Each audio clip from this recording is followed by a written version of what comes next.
As most individuals approach retirement age, the thought of long-term care insurance and how they're going to cover the health-related expenses during retirement crosses their mind. Some individuals will actually consider self-insuring the risk for fear of spending all those premium dollars on long-term care insurance they may never use. The fear of use it or lose it pushes them to self-insure against this risk. Today, 9 out of 10 Americans over the age of 55 self-insure their long-term care risk. There are, however, pros and cons associated with self-insuring. The pros allow an individual to control the asset with no ongoing premium payments, and if the expense is never incurred, the asset is simply left to the next generation.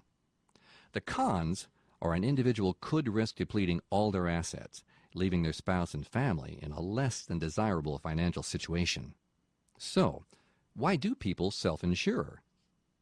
The two most important reasons are to maintain control over their assets and the fear of an ongoing premium payment for something they may never use. Most individuals believe they have an adequate amount of assets to cover their expenses and will simply pass the remaining assets on to their heirs. This is based on the personal belief that it will never happen to me.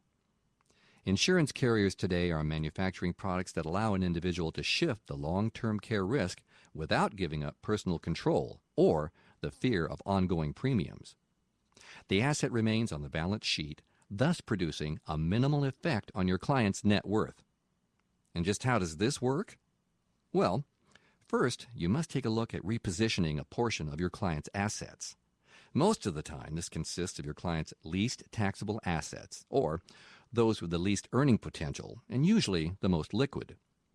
The asset is then deposited in an insurance contract which provides 3 different buckets, each with its own set of features and benefits. The first bucket provides a money-back guarantee in the event your client surrenders the contract without using the features of the contract. The second bucket provides a death benefit if the client should die before ever using the benefits of the long-term care bucket. The third bucket provides a pool of money to be used if the insured should lose 2 of the 6 activities of their daily life. The long-term care pool of money can be as much as 6 times the amount of the original investment in the insurance contract. This type of insurance contract allows your client to shift any risk associated with long-term care expense from themselves to an insurance company without fear of the use it or lose it scenario.